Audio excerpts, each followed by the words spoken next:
Okay, Dreamer, please.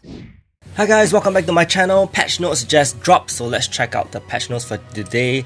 For tomorrow's update. We have Elysia. This was all covered in the dev notes a few days ago. So let's look at her skill set. She deals 100% physical damage one time, so her basic attack is very basic, honestly. It is very similar to all the other universal units. Okay, nothing too fancy. For her skill 1, she deals damage equal to 80%, okay, physical attack one time. Fixed damage equal to 775. I think this has to be increased due to enhancement. So 1285 is actually pretty decent, okay. And then 50% chance to silence for 2 turns. Chance becomes 60%. So you realize that a lot of the CC percentages, the status percentages, are slowly increasing in the game. I don't know if you guys realize, but compared to the launch units, definitely the newer units have, a pretty high chance to inflict silence or whatever status effects that they have.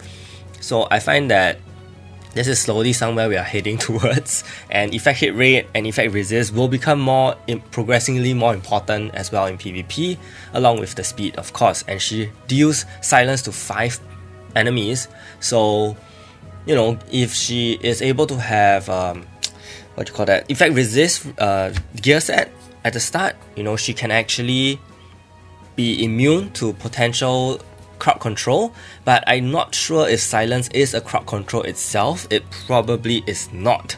Okay, so that is what could make her potentially very meta relevant, because she will not care about your crowd control immunity from the effect resist set, and you will purely resist the silence based on your effect resist rate. So yeah, we will find that out. I'm not too sure. You guys have to let me know. And then for her skill 2, she deals damage based on physical attack. Okay, so both skills do have physical attacks, not just fixed damage on that skill. She also has buff duration reduction and also has 100% chance to inflict increased miss chance. So increased miss chance means that your enemies will have 36% chance to not land any debuffs on you. It's pretty similar to Rinse Confusion, but Rinse Confusion is based on the number of hits, and increased miss chance is basically based on duration. Okay, and pretty much what I mentioned exactly in the patch notes, in the dev notes video, I did say that Elysia was a unit that had fixed damage and also had buff duration reduction, so they actually kept all these effects on her, and yeah, basically made her a better Chancellor. Increased miss chance is not a very common debuff. Only Chancellor and Ariel and another unit has increased miss chance, so having Elysia now having it kind of makes her a better Chancellor. Increased miss chance to 48% when enhanced is pretty good. Like 50, so it's really a 50-50 coin toss. If the enemy can land the debuff on you, that's actually quite sick. Transcendence 6 effects, buff duration reduction becomes 3 turns, instantly killing off any immortal units. Okay, TOs and juries basically, so T6 is something. Okay, so passive, pretty long. Defense reduction. Default defense reductions by 20%, when enhanced it becomes 24%. This is the same as your Vanessa, your Ace, and your Biscuit. Okay, but I'm quite surprised because I didn't think we will need another defense reducer, but here we go. So she could potentially replace Ace in your Advent Expeditions, in whatever PvP mode that PvE mode that requires defense reduction if Vanessa and Biscuit are not there.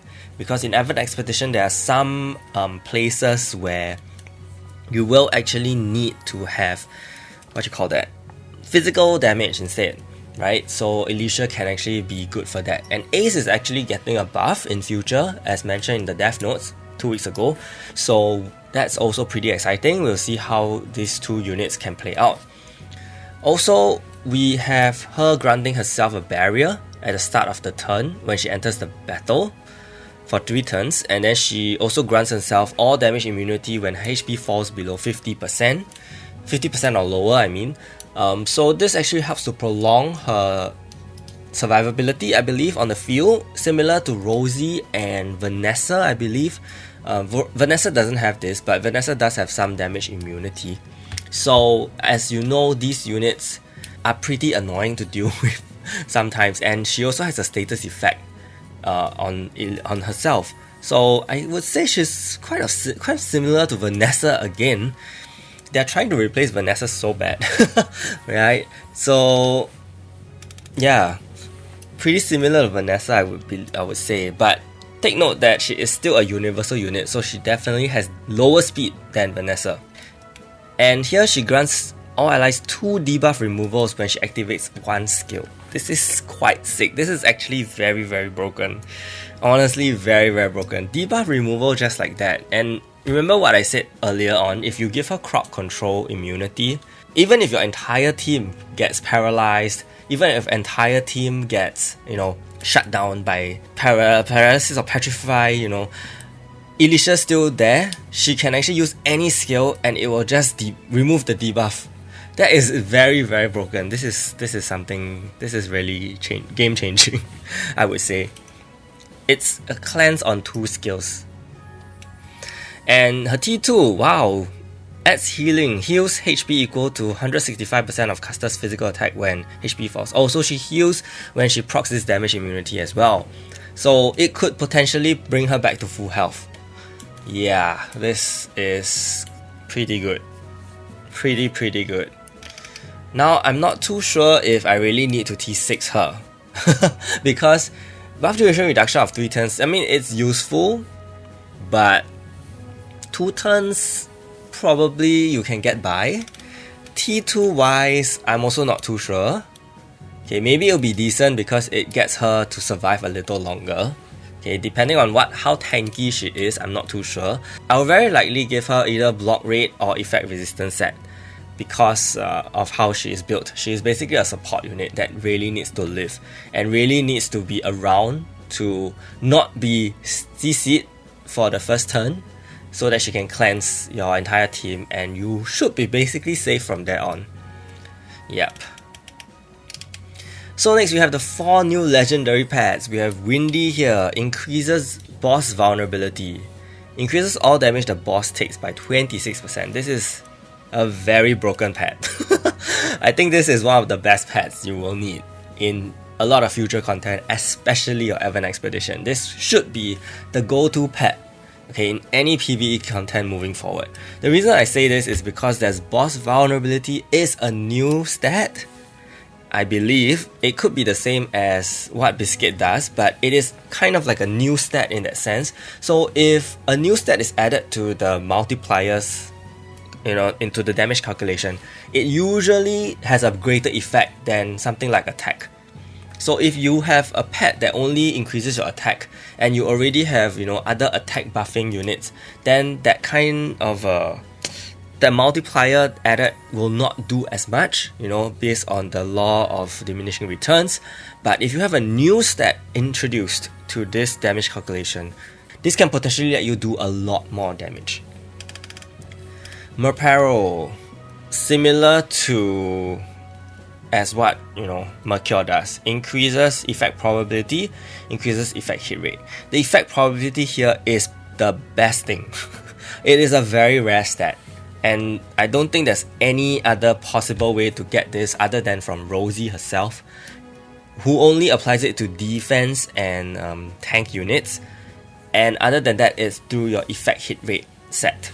So having a pet that gives this for free, I won't say for free, but you need to pull for him. But having a pet just there providing 10% more effect probability is already better than using Kree. So buy Kree. And then you have increased defense reduction. So as what we expected, he decreases enemy defense by 10% and he also decreases incoming healing by 32%. I think this is the pet that will cut all your tank teams. 32% reduction for incoming healing is huge, man. Yeah, you will be the pet to go against your tank comps because they rely on healing so much from Karma, Platine, Lina, Alice. And having defense reduction here is going to just also cut them quite a bit. No, Yu is very strong. Then we have Karam. So as predicted, he has damage resistance and block rate boost. Completely the same as what I said. So yeah, I think he is then the the tank team new pet in that sense. But I'm not too sure how this will play out against you. Okay, if you and Karam go against each other, I'm not too sure which one is superior, because you definitely sounds super broken. New content, we have the part 2 story for Elysia and Luminous Revolutionaries, and then Expedition of the Ring will be added to the expedition event. I'm not too sure what this is. Probably just wait, they're gonna just add a new expedition event. I think this is the one that gives us the ring, the legendary ring. I remember now. Okay, so legendary ring here. Elysia will be able to be dropped from adventure, and then hero is added to these things. All these are very standard stuff. Okay, Pet Wish Summon. In Pet Wish Summon, you can add 4 types of legendary pets. Pet Wish List Summon Voucher, a new currency will be added. If the legendary pet listed on your wish list does not appear within summons 1 to 99, one of the 4 legendary pets on your wish list is guaranteed. So basically, yeah, 10 multi-pity, okay? 3 new costumes based on the bosses for Evan Expedition. They're all rare costumes, so they shouldn't cost too much, I believe. No, wait, they do cost a lot. They should be at a discount at 3,000 rupees, I believe. So 3 of them will cost 9,000. New loading screen, pet bond and potential expansion. Okay, this one I feel like it's really early, but who am I to say? I'm pretty sure all the whales probably maxed out their pets. But yeah, this one, three potential slots, 4 potential. Yeah, I think this is quite insane. They really want people to whale on these pets to be able to get up to boost their pets to this level. We have infinite tower expansion, so at certain floors you will not be able to use certain type of heroes. This could be very challenging, so those that really want a challenge from floor 251 onwards, go ahead. I salute you. 7k pass, all these are the relays release. And then we have Pet Wish Relay release. This is a new thing. And then new weekly Pet Wish List packs. Okay. And more packs. A new half anniversary 2k pass with a cow costume. Okay. And that is basically it. Yep, that's basically it. Not a very big update. I think we are just leading up to the anniversary. I don't think this is the anniversary update yet, because they said that there's gonna be a live stream on the 24th, and I think that will be covering the actual anniversary most likely. Yeah, I mean, it doesn't feel like an anniversary update. In fact, it's quite underwhelming. So yeah, we'll see how this goes. So let me know your thoughts on this update, the pets, Elysia, and yeah, let me know what you guys think in the comments. Stay tuned for more videos. Thank you so much, and see you.